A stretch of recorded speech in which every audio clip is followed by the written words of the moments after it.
السلام علیکم MCM 301 lecture number 12 آج کی اس ویڈیو میں ہم اسٹڈی کرنے والے ہیں. ٹاپک ہمارا اسپیچ ہے اور ویڈیو سٹارٹ کرنے سے پہلے ہماری اپلیکیشن کو پلے اسٹور سے لازم ڈاؤن لوڈ کر لیں.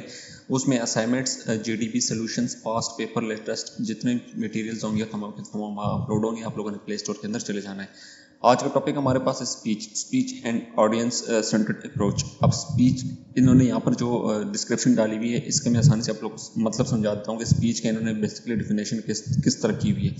اسپیچ مطلب رولز، اسپیچ کے رولز یہ ہے کہ آڈینس ان چیزوں میں انٹرسٹ لیتی ہے جو ان کو ڈائریکٹلی افیکٹ کرتی ہے. اس لیے اسپیکر کو اپنی اسپیچ جو ہے نا وہ ایسی ڈیزائن کرنی ہوتی ہے کہ آڈینس جو ہے نا اس سے ریلیٹ کر سکے. مثال کے طور پر ایک ایگزامپل دیتا ہوں کہ اگر تم ایک گروپ آف اسٹوڈنٹس کے سامنے اسپیچ دے رہے ہو اور ٹاپک ہے آپ کا ٹیکنالوجی اور فیچر جابس، تو اسٹوڈنٹ انٹرسٹڈ ہوں گے کیونکہ ان کا کیریئر اس سے ڈائریکٹلی جو ہے نا وہ لنکڈ ہے. لیکن اگر یہی سیم ٹاپک آپ 70 سال کے ریٹائرڈ لوگوں کو سناؤ گے یا دو گے ان کے سامنے تو ان کو شاید بورنگ لگے. تو اس سے کیا ہوتا ہے کہ اسپیچ یعنی ایسی ڈیزائن کرنی ہوتی ہے کہ آڈینس جو ہے نا اس سے ریلیٹ کر سکے. نیچے ہمارے پاس ٹاپک ہے جو ہائی لائٹڈ ہوا پڑا ہے آڈینس کا.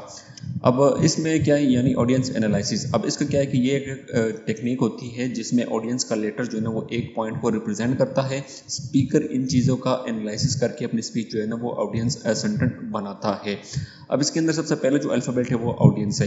اب آڈینس یعنی اے، ٹھیک ہے. اس میں کیا انہوں نے بتایا ہوا ہے کہ آڈینس کون ہے، یعنی اسٹوڈنٹس ہے، پروفیشنل ہے، فیملیز ہیں یا مکسڈ کراؤڈ ہے. اس کے بعد کتنی بڑی گیدرنگ ہے، یعنی 20 لوگوں کی ہے، 50 لوگوں کی ہے، 100 ہے، 200 لوگوں کی ہے. اس کے بعد فارمل میٹنگ ہے یا انفارمل میٹنگ ہے. تو یہ سارے آڈینس یعنی اے کے اندر چیزیں آتی ہیں. اگر آڈینس بڑی ہے تو مائک اور لارج ویژول ایڈس کی ضرورت ہوگی. تو یہ ساری چیزیں دیکھنی پڑتی ہے. اس کے بعد آڈینس کے دوسرا لیٹر جو ہمارے پاس آتا ہے وہ یو ہے، انڈرسٹینڈنگ. اس میں کیا ہوتا ہے، اگر آڈینس کو ٹاپک کے بارے میں کتنا نالج ہے، ٹھیک ہے، انڈرسٹینڈنگ کتنی ہے ان کو. اگر زیرو نالج ہے تو سمپل اور بیسک ایکسپلین کرو. اگر ایکسپرٹ ہے تو ایڈوانس اور ڈیٹیل جو ہے نا وہ کنٹینٹ دو. مثال کے طور پر اگر تم 10th کلاس اسٹوڈنٹس کو آرٹیفیشیل انٹیلیجنس سمجھا رہے ہو تو ایزی ایگزامپل یوز کرو جیسے سیری یا گوگل اسسٹنٹ وغیرہ کی.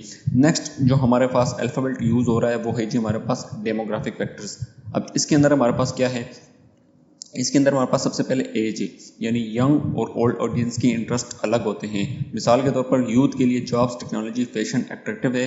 اولڈ لوگوں کے لیے ہیلتھ، ریٹائرمنٹ، فیملی ٹاپک زیادہ میٹر جو ہے نا وہ کرتے ہیں. دوسرے جو ہمارے پاس ہے وہ ایجوکیشن لیول ہے، یعنی ہائیلی ایجوکیٹڈ آڈینس کو ڈیٹیل اور ٹیکنیکل چیزیں پسند آتی ہے. تیسرا آکوپیشنز، مطلب جابس اور پروفیشنل کے حساب سے اسپیچ ایڈجسٹ ہونی چاہیے اس کے اندر.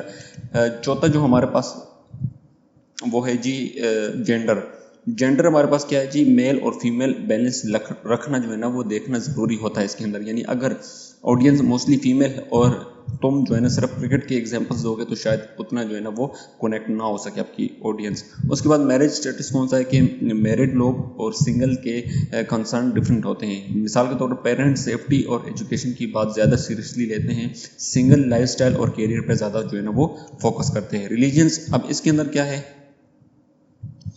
ریلیجنس میں کیا ہوتا ہے، ریلیجنس جو ہے نا وہ سینسٹیوٹی بہت امپورٹنٹ ہے. مثال کے طور پر کرسچنس کراؤڈ میں ببلی کے ریفرنسز چلیں گے، لیکن مسلمس کراؤڈ میں قرآن یا اسلامک ہسٹری کے جو ہے نا وہ ایگزامپل دینا جو ہے نا وہ ضروری ہے. اس کے بعد ہمارے پاس کلچرس جو ہے نا اس کے اندر کیا ہے، بیک گراؤنڈ جو ہے نا کلچر ڈفرینسز رسپیکٹ کرنا ضروری ہوتی ہے. جس بھی اسپیچ میں کرنی ہو تو اس میں جو ہے نا وہ کلچر ڈفرینسز رسپیکٹ کرنا جو ہے نا وہ ضروری ہے. گروپ ممبرشپ میں کیا ہے، گروپ ممبرشپ اگر آڈینس کسی گروپ ایسوسیشن کا حصہ ہے تو ان سے ریلیٹ باتیں بھی کرنی ضروری ہیں. ہابیز، انٹرسٹ میں کیا ہے کہ آڈینس کے ہابیز کو اسپیچ سے کنیکٹ کرو. مثال کے طور پر اگر آڈینس گیمر ہے تو گیمنگ کے ایگزامپلس یوز کرو، ان کو انگیج کرو. نیکسٹ انٹرسٹ میں کیا ہو کہ آڈینس کیوں وہاں ہے. اس کے بعد والنٹری آئے ہیں یا زبردستی آئے ہیں، ٹھیک ہے. اگر فورسڈ آڈینس ہے تو تمہیں زیادہ انگیجنگ اور انٹرسٹنگ ایگزامپل دینی پڑیں گی. تو انٹرسٹ یعنی آئی جو ہے نا وہ اس کا حصہ ہے. مثال کے طور پر اگر اسٹوڈنٹس کو لیکچر اٹینڈ کرنا ضروری ہے تو تمہیں جوکس، ریئل لائف سٹوریز اور ویژول ایڈس جو ہے نا وہ ایڈ کرنے پڑیں گے تاکہ وہ انٹرسٹ لے اس کے اندر. نیکسٹ ٹاپک ہمارے پاس ای انوائرمنٹ ہے. اب اس میں کیا ہوتا ہے، فارمل اور انفارمل سیٹنگ ہے، سیٹنگ اینڈ ویزیبلٹی ہے، ٹیمپریچر ہے اور ریسٹرکشنس ہے. یعنی سب سے پہلے فارمل اور انفارمل. فارمل انفارمل سے مراد یہ کہ کہاں اسپیچ ہو رہی ہے. ٹھیک ہے, سب سے پہلے انوائرمنٹ ہم نے دیکھنا ہے کہاں اسپیچ ہو رہی ہے. فارمل ہے, انفارمل سیٹنگ دیکھنی پڑتی ہے اس کے اندر ہمیں. اس کے بعد نیکسٹ سیٹنگ ایز ویزیبلٹی ہے, یعنی سیٹنگ ارینجمنٹ کیسی ہے. نیکسٹ ٹیمپریچر ہے, یعنی ویزیبلٹی کیسی ہے, یعنی روم کا ٹیمپریچر کیسا ہے. ڈسٹریکشنز ہے یا نہیں ہے. تو یہ ساری چیزیں جو ہے نا یہ ہمیں انوائرمنٹ کے اندر دیکھنی پڑتی ہیں. مثال کے طور پر اگر روم بہت گرم ہے تو لانگ اسپیچ مت دو, آڈینس بور ہو جائیں گی. اگر ہال میں ونڈو کے باہر کرکٹ میچ چل رہا ہے تو آڈینس کا دھیان ادھر چلا جائے گا. تو میں زیادہ انگیجنگ چیز جو ہے نا وہ کرنی ہوگی اس صورت میں. نیکسٹ ہمارے پاس این ہے جو کہ نیڈس, ضرورت ہے. آڈینس کی نیڈس کیا ہے, ضرورت کیا ہے, تمہاری نیڈس کیا ہے, تمہاری ضرورت کیا ہے, تمہیں کس نے بلایا ہے اور ان کا کیا ایکسپیکٹیشن ہے. تو یہ ساری نیڈس جو ہے نا یہ بھی دیکھنی پڑتی ہیں. مثال کے طور پر اگر ایک کمپنی نے تمہیں بلایا ہے امپلائیز کو موٹیویٹ کرنے کے لیے تو اسپیچ ان کے گولز کے حساب سے ہونی چاہیے. پروڈکٹیوٹی, ٹیم ورک میں اسٹریس مینجمنٹ, یہ تمام چیزیں شامل ہو. سی کسٹمائز, یعنی اسپیچ کو آڈینس کے لیے کسٹمائز کرو. ہر آڈینس کے لیے ایک اسپیچ جو ہے نا وہ کام نہیں کرتی ہے. الگ الگ ڈفرینٹ چیزیں جو ہے نا, کیونکہ ڈفرینٹ آپ کی آڈینس ہوتی ہے تو ڈفرینٹ. مثال کے طور پر اگر تم ایک اسپیچ اسکول کے بچوں کے لیے اور ایک اسپیچ پروفیشنل کے لیے دو گے تو دونوں افیکٹ نہیں ہوں گی. کسٹمائز کرنی اس کے لیے ضروری ہے. ایکسپیکٹیشنز, آڈینس تم سے کیا سیکھنے کی امید کر رہی ہے. ایونٹ کے حساب سے تمہارا رول کیا ہے. تو یہ ساری چیزیں ایکسپیکٹیشن کے اندر دیکھنی پڑتی ہیں. مثال کے طور پر اگر تم گریجویشن سرمنی میں بول رہے ہو کہ اسٹوڈنٹس ایکسپیکٹ کرتے ہیں کہ تم انہیں انسپائر کرو. اگر تم ٹریننگ سیشن میں ہو تو لوگ ایکسپیکٹ کرتے ہیں کہ تم پریکٹیکل نالج بھی دو. تو یہ ساری چیزیں ایکسپیکٹیشن بھی اس کے اندر شامل ہے. تو یہ آپ کا لیکچر تھا اسپیچ سے ریلیٹڈ جو کہ اینڈ ہو چکا ہے. نیکسٹ ہم لیکچر نمبر جو ہے نا وہ